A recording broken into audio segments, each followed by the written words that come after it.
Welcome to the Detroit Metro Plug podcast where connections matter. I'm Charles, your host, here to serve you. I'm your ambassador of hope and opportunity.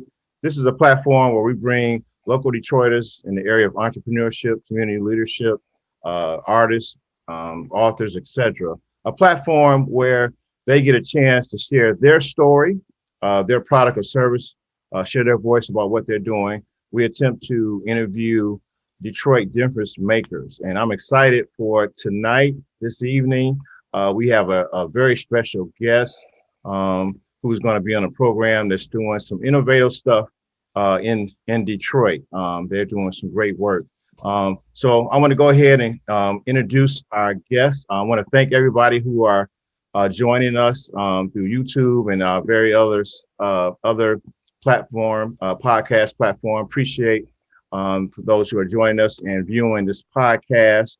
If you like our content, I want to encourage you to like and subscribe. This is a way to encourage us, support our content as we bring to you various interviews of Detroit difference makers. So I'm excited about tonight. Our next guest he is the CEO of Black Leaders Detroit. A little bit about the organization. It is a nonprofit organization, and their mission is to provide financial support for diverse social and community impact projects originated and led by Detroiters of African American descent. Their plan is they want to have 1 million members to contribute at least $1 a week, just $1 a week, to help fund their plan to change lives and impact Black residents and communities in Detroit. I pulled some information on their website, and they talk about kind of a little bit about themselves. They said that Detroit is experiencing a national resurgence. Some have said Detroit is the comeback city. But one thing that Detroit has lacked is the equitable participation of African American residents, who still comprise 80% of the population. And their organization is a platform to help to have more participation of the residents of Detroit. So, ladies and gentlemen, let's give a round of applause and welcome our next guest, Dwan Dandridge. Let's give a round of applause. Yes. Did I pronounce your last name right? You did. Yep. Yeah, okay. Good job. Yeah. All right. Okay. So before we go into what you do with the Black Leaders Detroit, and also you are on the board of Life Remodel, just tell us a little bit about yourself, a little background, where you went to school, a little bit about where you grew up. Anything you feel comfortable sharing? Yep. No, that's what's up. Thanks, Charles. I appreciate you and all the listeners from Detroit Metro Plug, where connections matter. I appreciate being able to be on here and share a little bit about myself and the work that I'm doing at Black Leaders Detroit. So lifelong Detroiter, born and raised in Detroit. My parents are both born and raised in Detroit. I spent most of my childhood, back and forth being raised between kind of the Schoolcraft area and then Finkel area, which we call Brightmoor, the neighborhood that I grew up in, like the Finkel, Burt Road area, right? So, went to a number of schools, especially when we talk about high school. I was one of those students that, learned really easily, but was easily distracted by some of the things that you want your kids to try to avoid as a parent, right? So I went to Redford, was my neighborhood high school. I went there for a while. I ended up going to Cody for a little while. I went to Denby for a while, and I even ended up spending a year and some change in a high school in San Antonio, Texas, when I went down there to stay with my aunt and uncle. So one time I lived outside of Detroit, went to a school called Theodore Roosevelt. Eventually came back here and finished high school at adult ed, and All right. Oak Park called Berkeley. Yeah. Okay. So Cool. that's my my a little bit of my educational background. Yeah. Okay. All right. Yeah. But All right. father of three. I've been married for 20 years. All Have right. an Shout out. amazing wife. Yeah. Shout Shout out to out to your her for wife. dealing with me Congratulations. for 20 years. Yeah. Thanks, man. And actually today is my grandson, my only grandchild. Today is his first birthday. So Wow. shout out to Congratulations. Braden. Happy birthday. Yes. Happy birthday Yeah. to the grandson. That's a Yeah. blessing. All right. Yeah. All right. Okay. Cool. So I see you did. You went to various schools. You did mention Redford, and we were your I guess your cross rival. I went to Henry Ford. Henry Yeah, Ford. Yeah. Henry Ford and Redford back in the day. Yeah. A little rivalry going on. Well, that's cool. So, tell you seem like you do a lot of work in the nonprofit world. So, how did you get into? What was your journey to get into working with nonprofits? Yeah. I mean, the nonprofit space is still, I guess, time wise, still somewhat newer transition for me. I have a background, a really eclectic background, right? I've worked a number of like jobs just growing Okay. up in Detroit, but I also worked 8 years for Ford. And Okay. I, was actually a union rep there for a short time, about 2 years there, Okay. before I was laid off. And I, I have a construction background, Okay. picked up some carpentry skills along the way, and ended up launching, my own small business, and ended up partnering with a good friend of mine. All right. And we ran a small residential construction company Okay, cool. several years together before I veered off into the nonprofit space. Okay.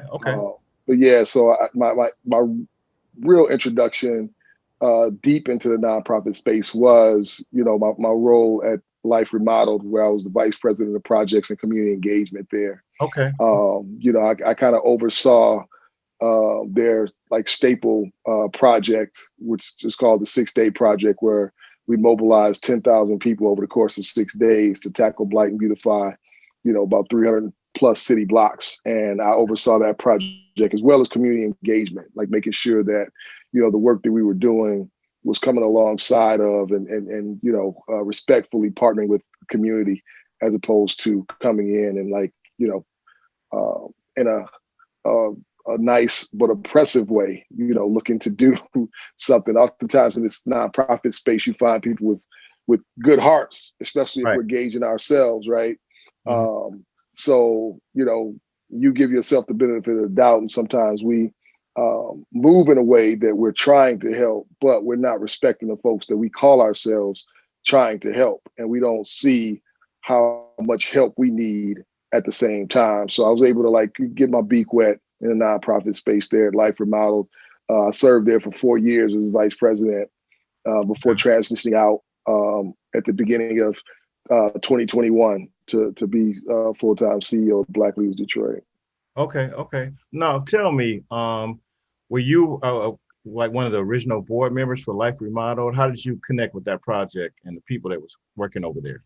Okay, yeah. So now I wasn't one of the original board members, but what happened was they was looking for a project manager, Okay. right, for the 6-Day Project. And, Chris Lambert, the CEO, there was a good friend of mine now. I didn't know him very well at the time. I'd heard of him. Okay. I was familiar with their organization, but he reached out to me in, November of 2016, right? And told me that they were looking for a project manager for the 6-Day Project. And we talked about it a little bit and connected for lunch to talk about the position and whatnot, and see if I had some interest. And, basically I had some interest, but I was really tied up at the time, working on too many things, right? I had too many logs in the fire at the time. I was, writing specs for the city of Detroit, using my construction experience when the city of Detroit was doing like the no interest loan initiative, I was also in the middle of writing a curriculum for another nonprofit that I was looking to come and do some work with, a curriculum for like a pre-apprenticeship program to teach trades. Right, that's awesome. To interested candidates, right? And then I was also, managing like my construction company at the time. So like when Chris approached me, I was like, I'm interested, but like I just have too many things going on. Yeah, and, man, you got a lot of things going on. So I tried to connect him with some other people that I thought may have been good candidates for the position. I knew was really passionate about, getting our streets clean. Right. And we're committed to making that happen. So I tried to connect them with a couple of people that I knew that was like, that was their passion. And something happened where, when we finally had lunch, the conversation went really well. Chris had explained to me that they thought they found another candidate that, they were going to look to hire. I think someone had just got a degree with a background in project management. So it worked out anyway. Coincidentally, or I guess, one of the funny things that came out of that meeting was that Chris asked me what interests me about the job, right? And I share with him the opportunity to speak into some of Life Remodel's blind spots, right?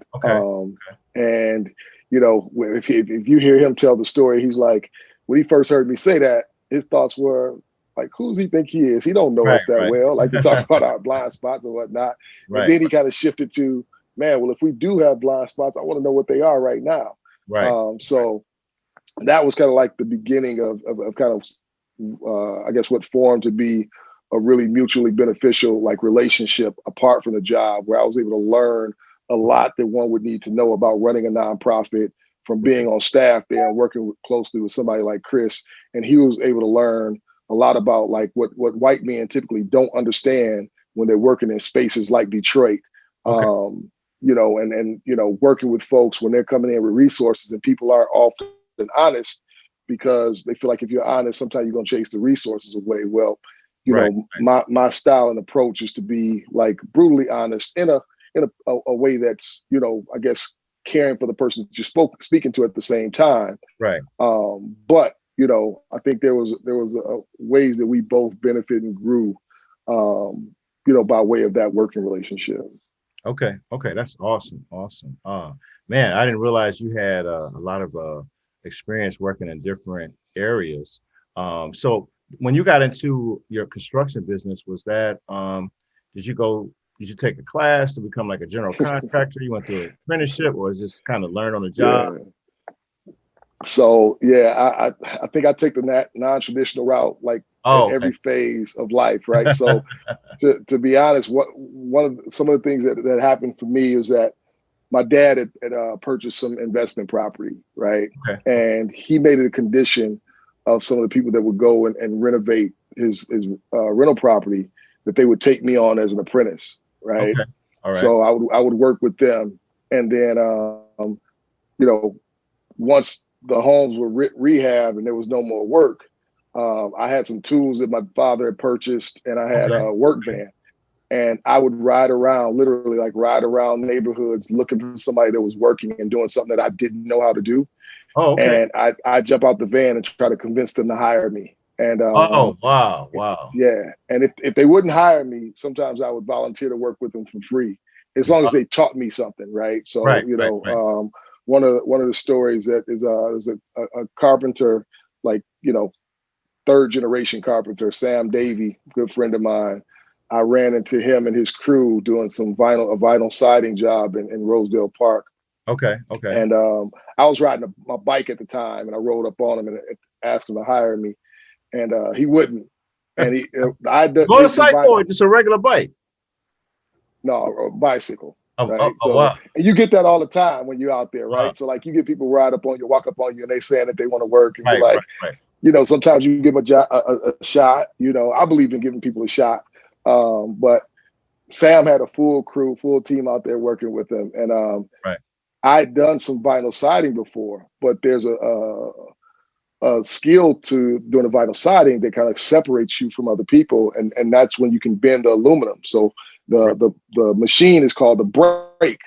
Right. And I didn't even know what it was called. But when I rolled up on him, I said, so I tried to talk him into hiring me. He said no, he had too many people with him already. And I said, well, I'll work for you for free if you teach me how to work that. And I didn't even know what that was called. Again, it's called a brake. But I just pointed to it. And he said, well, you'll work for free. I said, yeah, I'll work for free if you teach. That's like, I'll do whatever you ask me to do. But like I need you to show me how to like actually operate that. Okay. And he agreed to it. And I showed up the next day that they worked and came, and I outworked everybody on this team, Wow. especially anybody that was laborers, right? And at the end of it, like he did pay me something and asked me to go with him to the next job, and where he would pay me. So that that's kind of like my route to, and that's kind of how I learned the skills that I accumulated when it comes to working in skilled trades and carpentry and whatnot. Wow, I like the fact that you are at least with the carpentry in that arena, in that space, you were a go-getter. You was just like, I'm gonna make something happen, Yeah. And I think that's a good lesson. Yeah. Sometimes we sit back and waiting for opportunities to come to us. You rode around, you look and say, look, I'll work for free to learn a skill, and you put your best foot forward, and a lot of opportunities open up for you. So you seem like you have a lot of experience. You do vinyl siding, residential carpentry. So you cover. Okay, that's cool. That's cool. Yeah. All right. And then so at one point you were at Life Remodel. You're helping out with them. Now, how did this whole Black Leadership Detroit come about, and the Detroit Black Leaders Fund? How did that all come about? Yeah, so one of the things that I want to learn when I get on staff at Life Remodel, right, it's the same concept as me learning carpentry, right? Like I want to figure out how to get inside. I really want to learn and understand how some of the white-led nonprofits raise so much money and so much momentum so quickly, right? And I felt like there was no place, now looking back at it, there's no place I could have landed that I could have gotten a better lesson on what that looks like than Life Remodel, right? So going in there, being able to see what a well-run nonprofit looked like from the inside, being able to see what it's like to raise money in the philanthropic community. And I don't know anybody else that cast a vision and shares a vision and work towards the end or making that happen than Chris, right? So being able to be there and really do a deep dive of education when it comes to nonprofit space was really healthy for me. I always had a passion to figure out how to get more resources to like Black people, right? Like I feel like, there's so much talk and discussion around equity and equality and whatnot to where they just become buzzwords, right? With no real definition, right? So, me, like my mind works, shapes, dimensions and problem solving, right? I don't think there's a problem out there that we can't solve.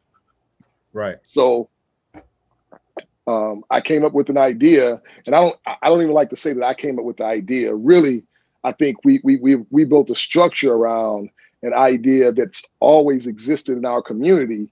It's just that we hadn't fleshed it out, right? Like what I like to say is that, growing up in the barbershops or hearing like people, at the barbecue or grandma's house, when we're always talking about like all the things that plague our community, all the things that, we need to do. I think we would always hear somebody say something like, if we just came together and we just stuck together, we would be all right. You know what I mean? Right. And I think that that's kind of what Black Leaders Detroit is, right? Like when we say, look, we're going to raise $1 million a week, and all you have to do is donate $1 a week of that, right? We'll find 999,999 more people to join you in making that commitment, right? I think that's us coming together, right? And what we want to do is do what's necessary, right? Like what I've seen happen, or my own observation of like impact spaces where people work towards a mission and solving problems, I've seen us, Charles, at a big number, identify a problem in our community, and I've seen us dive in head first, looking to solve the problem, right? And we take our own passion, our own experience, and our own bank account to try to solve the problem. And what ends up happening is that normally lasts as long as we can, it takes for us to either burn myself out or burn through my money, right? And I've been guilty of that personally. What I've seen, like, white organizations do, white-led organizations do, right, is I've seen them create a business structure, identify funding sources, tweak their business structure if they need to access the funding. Then they go to solve the problem, right? And that ends up being a lot more sustainable oftentimes, and then scalable, right? When you're able to measure your impact and say, hey, we're actually solving the problem to some degree that we said we're looking to solve. Then you end up scaling that because more people want to support it financially, right? And the other thing that I'm just noticing is that, we have an abundance and a really, really rich network of friends, family that understand what's happening in our communities and in our spaces, and understand how to actually solve some of our problems. What we don't often have is people that can write checks to support an initiative to solve those problems, right? And I see somewhat the opposite happening in the white community, right? Like, they have people that can write checks. They don't understand at a really deep level, or they don't have an abundance of people that are coming in with ideas on how to solve our problems. Not things that actually work, right? Like, oftentimes, if you have the resources, you can give it a try and try again, because if it doesn't work, you can come back and come up with another idea. But this is us saying, you know what? Though I can't necessarily change your network, Charles, what we can do at Black Leaders Detroit is just cast a very broad net and say, you know what? Like, through social media and other media platforms, we'll invite everyone to come in and support the work that you're doing at a cost that's really doable for them, right? Okay. All right. So I like your story. You got, when you made that transition from, doing your business with your construction, and you did some things with the city of Detroit, and you had this opportunity to work with Life Remodel, and you got that hands-on experience of how the nonprofit world works. And I think that's awesome. And you're bringing that experience to Black Leaders Detroit. So what would you say, now, what's the overall goals and mission? I know I read a little bit in the intro. Well, how would you define your overall purpose, goals, and mission? Yeah, so, I mean, you read the mission. I would say, if you think about our goals, it's basically to get more funding, but also one of the things that's happening as we've been able to, in our first year, right, like last year, with a pretty much a volunteer team of board members that have been really committed in helping me take this idea from my head and turn it into an organization, right? We launched in October of 2019. So last year was our first full calendar year of operating. So with a volunteer team, we were able to dole out and distribute $218,700 to Black businesses and nonprofits, right? So our goal is to again raise $1 million a week. The way we're structured, though, is we want to be able to provide no interest loans for for-profit businesses. And grants for nonprofits, right? That's cool. And what we're doing is we're taking the blueprint, right, from the Jewish community. I work really closely with a good friend of mine named David Couture, right? He's the executive director over at Hebrew Free Loan. Hebrew Free Loan has been providing no interest. Shout out, David, my man. They've been providing no interest loans in the Jewish community for 125 years. Wow. Right? This year makes 126 years, right? Okay. And they've been generous and kind enough to say, hey, if you guys want to implement this in the Black community, by all means, here's exactly what we do and how we do it. So we've been working really closely with them, and we're actually planning for the rest of 2021. We'll continue to do grants for profits and nonprofits alike. But in 2022, we plan to roll out our no interest loan product, right? So that's the way we'll be structured long term. But our goal is to just change the game, man. Like we want to make sure that when someone comes up and the bank's turning them down and they have a good idea, a good vision, and they're gonna work their butts off to make it happen, we want to take the finance part out of the equation, right? Like we want to make sure that we have the same shot that everybody else has in Detroit, right? So that's our goal, is to change the game in that way. I admire your passion, your vision, and your just desire to make an impact and difference. You basically taking what people have been talking about in the barbershop, saying, hey, what we need to do is pool our money together, have cooperative economics, and do something. And everybody will be agreeing at the barbershop, and we'll get our haircuts and leave, and then nothing will happen. And you are actually, that's it, bro. You are actually putting the vision together with your volunteers, your board, your team. Now, when I was looking at it, I was thinking it was like almost like a venture capital fund, but it sounds like it's a little different. You guys are more doing grants and supporting nonprofits, and then you talked a little bit about the no interest loan. So it's not really a venture capital fund or crowdfunding. Or is it? Or is it some similar? Well, it's very similar, right? It's very similar to crowdfunding. It's almost a perpetual crowdfunding, right? Where it's like you sign up, you donate $52 a year, and then you watch us closely to make sure we're being good stewards of that. Right. And what we do is, if you go on, I'm hoping that you do as soon as we jump off, you go on and click that donate button on our website. Right. I have donated in the past. I donated. Okay, perfect. Yes. So blackleadersdetroit.org. You go on there, click donate, and it'll give you multiple options, right? Like you can donate, sign up for $1 a week. You can sign up for $4.33 a month, or $52 for the year, right? And then, or you can click that other button, right? And you can do a custom donation, right?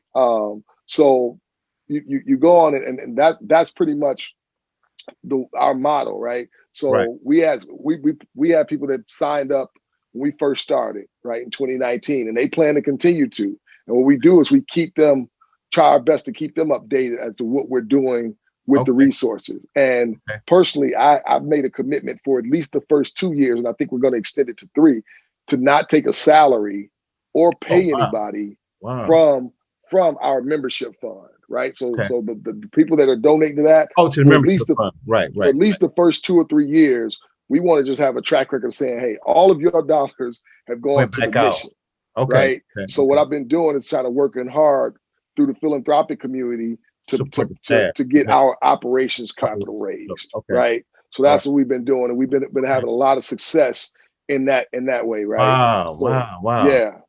Wow, that's amazing. I like what you guys are doing.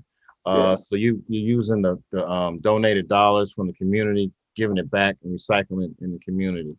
And you guys are making a strong effort to support your operations through other philanthropic endeavors. That's awesome. That's a nice way of going about it. Now, you mentioned that you guys gave out X amount of dollars. Was that in 2019 or 20? 2020? That was 2020. 2020, we gave away $218,700. Now, how did y'all go about? Do people have to go through a process to apply, like an application, or how did you guys select those you guys supported? Great question. So we were scheduled, Charles, to dole out money in October of 2020, which would have been the anniversary of our launch, right? So the anniversary of our launch would have been October 2020. And we were going to just raise money up until then, and then, put out an RFP and allow people to apply for grants and funding, and then we would distribute it then. When we looked up in April of 2020, we saw the devastation that the pandemic was causing on a small business community. Right. And we said we have to do something right now, right? We can't wait until October, right? Especially talking about doing no interest loans for for-profit businesses, because the thought was like, look, if some of these for-profits don't get some support now, they won't even be around. Right. So we started to do a very small emergency grant, right? We started off $700 grants. Okay. Okay. And we called it the Restorative Village Fund, right? Initiative, Restorative Village Initiative. Mhm. You applied, and we made the application super like easy to walk through. You could fill it out in 15 minutes, Okay. right? And we selected a recipient every week. That quickly grew from $700 to $1,000 grant. Okay. Did that, throughout the year, Mhm. and Flagstar actually saw what we were doing, Okay. got wind of what we were doing. Flagstar did a $1 million initiative in the Black community, Right. Black and Latino community, Okay. and they asked us to manage $200,000 of it, which we were able to distribute 180,000 of Okay. that. We did $5,000 grants to Wow. Black, Indigenous, people of color led organizations in Okay. the Metro Detroit area. Right. So the momentum that we picked up from the people that have donated a dollar or more, Right. they gave us the momentum to get us on Flagstar's radar, right? So when we tell this story, though Flagstar came in with a significant contribution, and we're really grateful for that, we still see the founding heroes is Okay. those people that donate a dollar, $4.33, $52 for the year.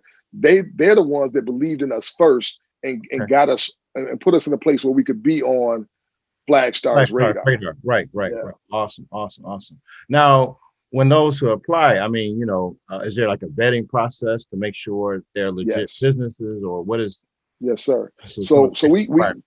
we actually have um, we're going to be donating $50,000 on Juneteenth. We're Okay. going to do $2,500 grants to 10 for-profits and 10 nonprofits, right? Okay. And the nonprofits focus will be on education. Like if there's a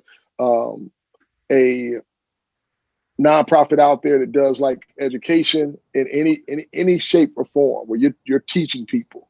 Right. We have an application that's open right now. It's going to close up on Wednesday, but you can go on our website, click on it's RTV 2.0, so Restorative Village 2.0. Okay. Go on there and apply. It's a really quick process. We do ask for some documents on your business, but we don't put in extra hurdles in there to Okay. trip Right. people up. We try to remove hurdles and obstacles to make it Okay. the paperwork and the process a lot easier. But we also want to be good stewards, right?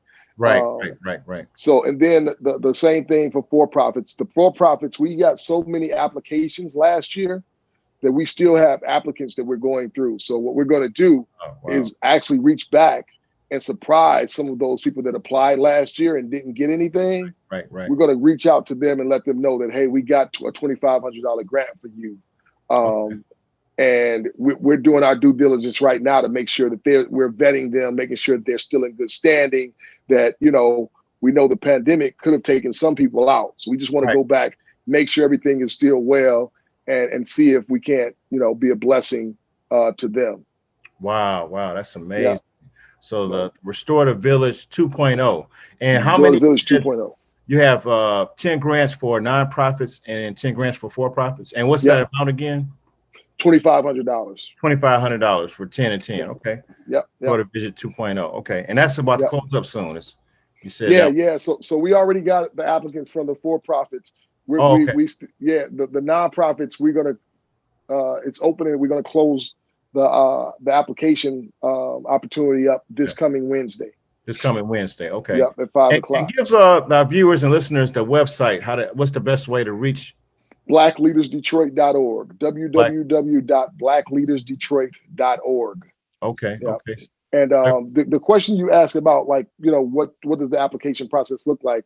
Right. The documentation that we were requesting from the for-profit entities was a W-9, right? Like the last year's taxes had been filed, right, and 2 months worth of bank statements, right? And then other than that, it's an application. And one of the things that we have in all of our applications is we have a space where you can tell us your story and what type of social impact you have, right? Right. So we look for-profits that have some type of social impact, if either it's job creation or one of the organizations that we supported last year, they have space, right? It's a coffee shop. Shout out to Joanna Watson at Detroit Sip, right? Okay. Like Detroit Sip. Yeah. so she has over on 6 Mile. Shout out Detroit Sip. Detroit Sip, yeah. Right. So they create just provide space. Like if you're a community leader and you need space for something, you can go up to Detroit Sip, host a meeting. One of the things that I loved about her shop is that on the weekends they have where you can come and just hang out and play tennis. I mean, not tennis, I'm sorry. Come out and play chess. Yeah. Oh, right? Chess. Okay. And you would have some young folks in there at the same time with some elders in there playing chess. Wow. And I just love where you organically created a space where there's generational knowledge being passed on. Just in an organic setting. Right. So we look for what does your organization mean to the community other than you turning a profit for the entrepreneur. And we want to see entrepreneurs do really well. We want to see Black entrepreneurs make a lot of money. But we also pay attention to what does your organization or your company mean to the surrounding community. Okay. Wow, that's awesome. Oftentimes I as being an entrepreneur and being around the entrepreneur space, particularly among African Americans, some may not have their structures together, or maybe their financial records upkeep together. Or do you guys either provide services or redirect them to other resources to kind of tighten them up so that they can be eligible for some of the grants you guys have? Or do you guys do those things? That's a great question, Charles. And for all of our entrepreneurs out there that hear Charles say that, I hope that you wouldn't take offense, right? I think there's a lot of entrepreneurs of every color that could do a better job at some things, right? And I think for me, as someone that launched a business, and like I said, I told you all of like me going out there and learning the skill about being a carpenter. Right. You didn't hear me say anything about going out there and learning what it took to run a business. My first go around. So what I learned early on, well, not early enough, I learned after a few years of running a business is that I was a really good carpenter. I was a terrible businessman. Right. Like I can sit here and say that now. It was hard to say it during, and it was hard for me to like really take an honest look at myself and the way that I managed my business. But I never spent time with a business man or woman, right? An entrepreneur that could teach me what Sam taught me when I went and asked him to teach me how to work that brake, right? That's one of the things that I should have done. And what I see in this space and what you're alluding to is that oftentimes you have somebody that's a hell of a barber, a hell of a baker, right? Like a phenomenal, construction person, right? But they haven't spent the time in the business space learning all the details and ins and outs of running a business. And we're aware that's present in our community. And what we're not looking to do is create an educational space or component. So there's Build Institute, there's Prosper Us. Shout out to Build. I'm a Build grad. Yes, sir. And then there's Score, right? So there are several organizations out there, Tech Town, right? That offer support and educational support. They can come alongside of you, evaluate where you are, look at what you need, and figure out how to get you the education that you need, right? So what we want to do is we want to be able to recommend those organizations to people that come, and we identify that, hey, maybe you benefit from this. We don't want to look to do that. One of the things that I'm considering is I'm really assessing kind of what Hebrew Free Loan has been to me, what Life Remodeled has been to me, and kind of what Invest Detroit, is another organization that's been very generous with knowledge and tool sharing with Black Leaders Detroit. Where we've had we have the benefit of having some of the best mentors out there. I'm considering doing us talking about maybe informally or formally doing some matchmaking, saying, hey, we won't teach you anything, but we might be able to help you connect with a mentor in your industry that's had some success where they can help you, like, get over some of the obstacles that they found in their way on this journey to getting where they are today. Right. And I like I like that you were transparent, even in your own business. Say you was a great carpenter, but not a great at business. And that's no snub at you, or No. and those who are viewing. That doesn't mean that you can't become great at business. I had to learn how to put a business plan together. Some people don't know how to put a business plan together, how to have the financials, whether have a balance. Where would you have learned? Financial projections. Right? Yeah. Where would you have learned to do that? Right. Some of the programs like Build and Lifeline participated in.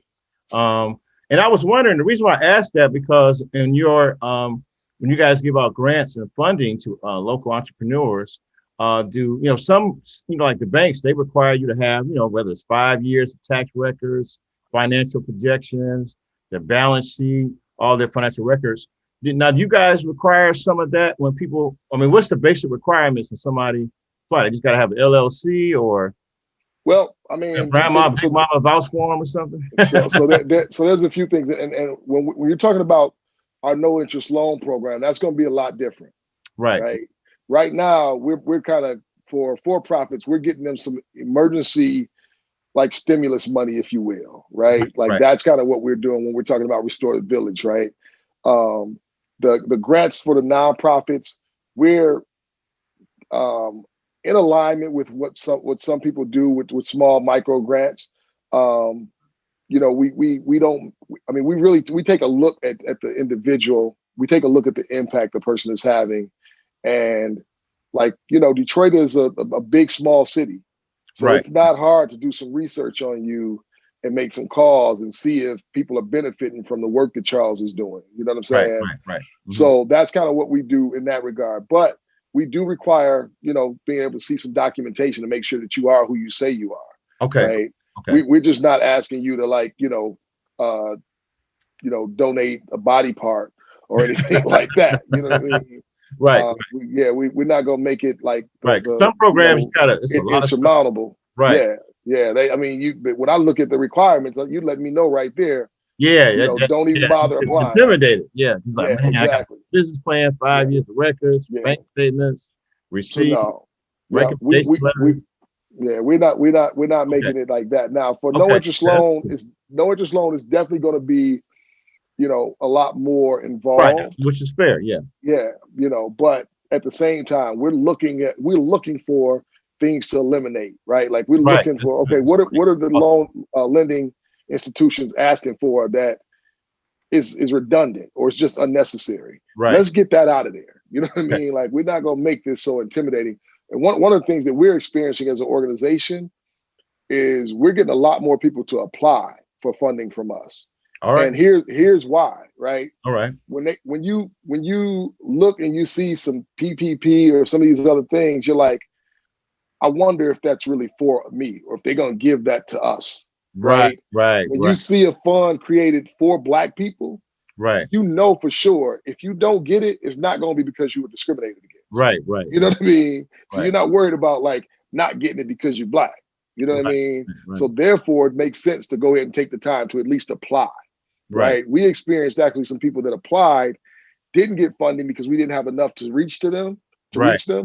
But they looked and found out about the organization. They turned around and started to donate, even though they didn't get a grant. Wow, that's great. That's great. Yeah. Have the local business community, been supportive or about you guys' initiative? Yeah, we're receiving a decent amount of support. Like, we have TCF, like I said, Flag Star. Okay. And several other businesses and organizations that have been able to have some sense of stability through the pandemic. They've been supporters of ours. I got some friends that are entrepreneurs. Shout out to Mario Dewberry, a local developer who's been a huge supporter of ours financially. Lamar, he's a developer, has a construction company. Has been a huge supporter of us out the gate. Right. Great. Leon Petty from Go Green.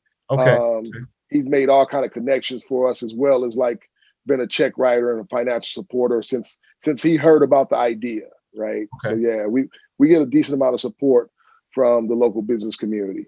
That's awesome. That's awesome.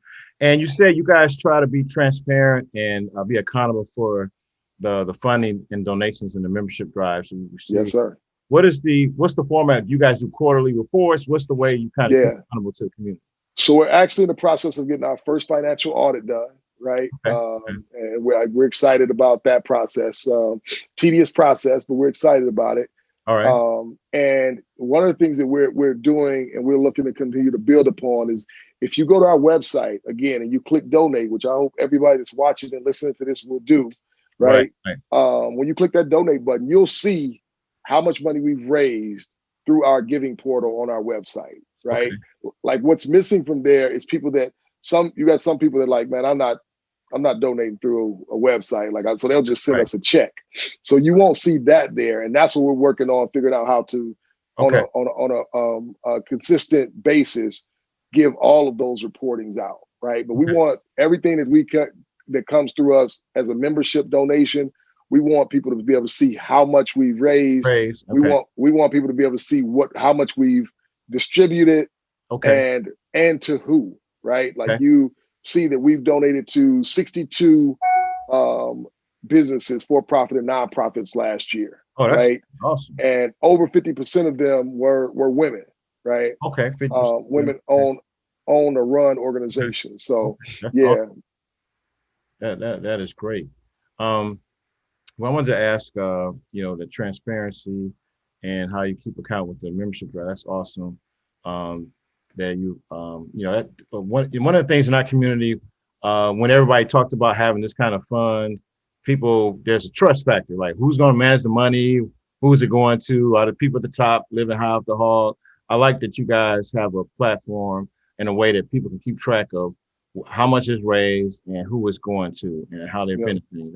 That is awesome work. Yeah, we believe in people asking that question, right? Okay. Like, so our approach to trust is, we don't ask people to trust us.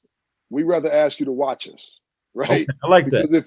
Because if we are who we say we are, we shouldn't have a problem with you watching us. Right. You see what I'm saying? Right. Like, only way we should be worried about you watching us is if we get ready to do something slick, and we don't plan on doing anything slick. You know what I mean? So like, I don't ask people to trust. I say, look, just keep your eyes on us. You know, and if something doesn't feel, look, or seem right, ask us. You know what I mean? We're not above answering, because we're counting on you to make this thing happen anyway. Without you supporting us financially, like, it doesn't work. So, we should be willing to answer, questions about like our integrity when people are asking them, and I have no problem with that. Okay. And I like the fact that you guys refer people if they need more help with their marketing or their business plan. That's awesome. I'm curious. Detroit has a large religious community, a lot of churches, as well as people from various faiths. Have you guys been getting any response from the churches or religious community in Detroit? We've had a couple churches actually invite us out to share what we do, right? And there's some conversations with some leaders in the faith-based community to share messaging and actually recruit members for us. So those are still conversations, and we'll see like how they continue to manifest. But I think that once we're able to really work on our marketing plan for membership growth, because remember, we ran all last year with the volunteer team. So we had to pick and choose where we spent our time. Right now, I'm working full time at Life Remodeled. My board is working full time, and we're all like, most of us have children in school. Right. And in a pandemic, you know what I mean? Right. So so we had all of that going on. So what we weren't able to do is spend a lot of time growing our membership. Well, third and fourth quarter of this year, we want to start implementing our plan for membership growth, because long term, that's where we plan for our sustainable model to come from, right? Like, we realize that, philanthropic community's response to the George Floyd, Ahmaud Arbery, Breonna Taylor situation, the window on that is probably going to close after a while, right? Like when, right. Like the philanthropic community has to respond oftentimes to the latest catastrophe, Hurricane Katrina, or COVID-19. Like we really depend on the philanthropic community to help us get through some of our most crazy spaces. So as we're really happy to see them responding and listening, right? Because that's the thing that's happening. They're writing checks, but they're listening, right? Okay. And I don't know how much that's happened in the past, right? So that's something that we're really, really like happy to see in the philanthropic community. But as different things arise, we realize that their focus is going to probably like go in other places at times. We want to be set up for longevity and sustainability by growing our membership. And that's one of the things that we really want to focus on. Now, I'm curious, you brought that up, your support that you guys are currently getting from the philanthropic as well as the business community. Have you got any pushback by being a fund set up for African Americans? Has any pushback? That's a good question. I'll say this. When I was first pitching it to people in 2019, before we launched, was getting some pushback, but hadn't got any pushback after George Floyd. Okay. After George Floyd, some of them same people that gave a little pushback, they were like, "Hey, can you help us, support some Black-led organizations?" Wow, you know what I mean? That's a blessing. Okay. Yeah.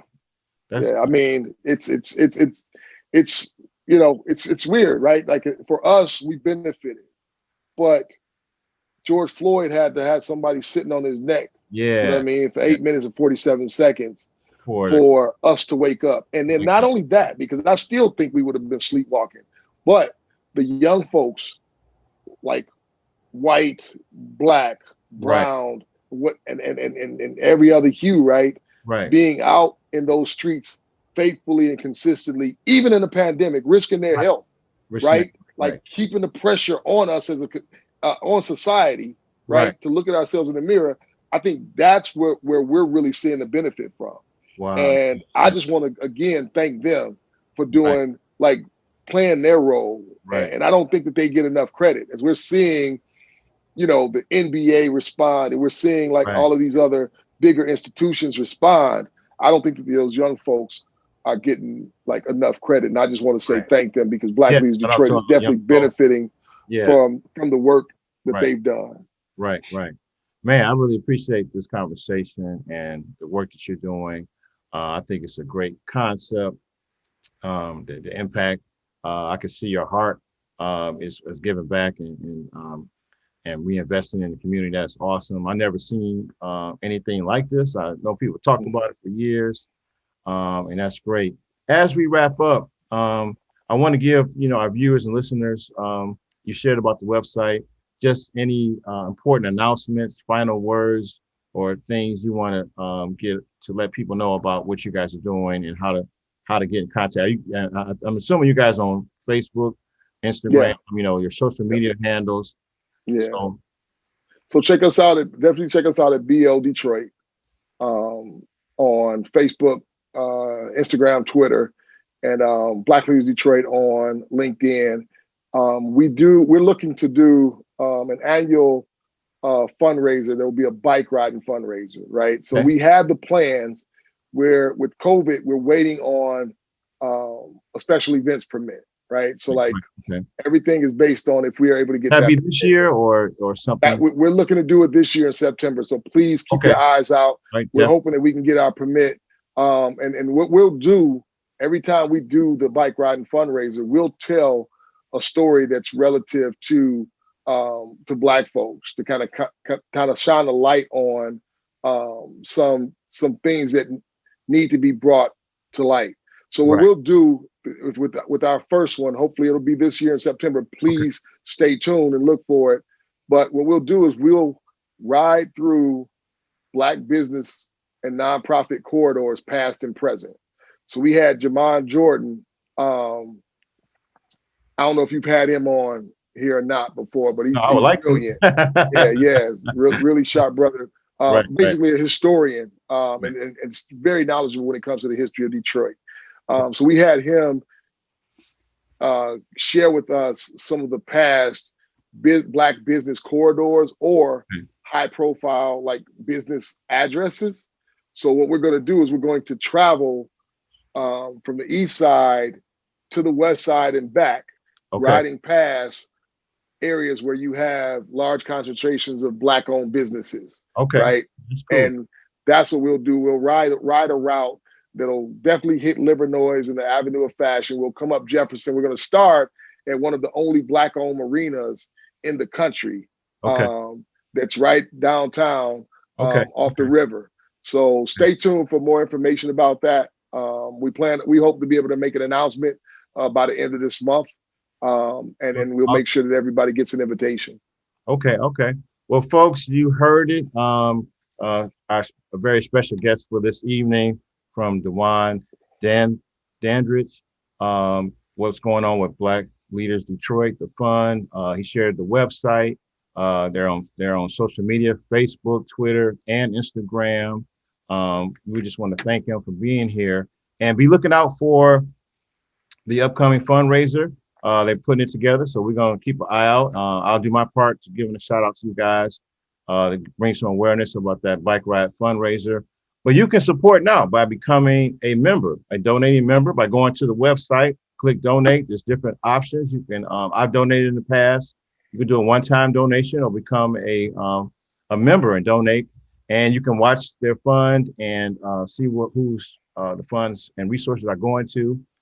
So I'm very excited about what's going on. I've never seen anything like this. I'm looking forward to the no interest loan. So that's no interest. You pay it back with no interest. Man, that's it. That's exciting. So I'm looking forward to that.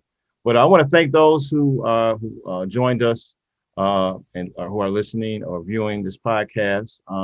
If you like our content, I encourage you to support by liking this episode as well as becoming a subscriber.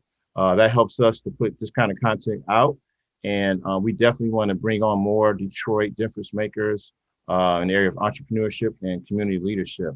So I just want to thank you again for joining this podcast. And I'm excited about the work that you guys are doing. Thanks for having me. I appreciate it.